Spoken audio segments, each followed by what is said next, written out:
నడవాలంటే మెల్లిగా, 10 కాలాలకు పచ్చగా, బతకాలంటే జంటగా, అడ్డం తిరిగిన ప్రేమ కథ, దండం గడిచే నెట్టాగా, పెద్దలు పెళ్ళికి కాదన్నప్పుడు ఏమి చేయాలి?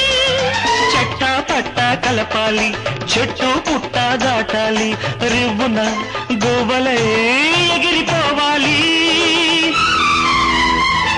ఒక పాపకు 16 ఏళ్ళు,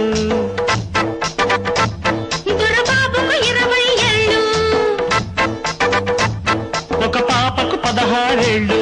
దొరబాబుకు 20 ఏళ్ళు. ఆ ఇద్దరు కౌగిట స్థిరపడినప్పుడు ఏమి పుడుతుంది?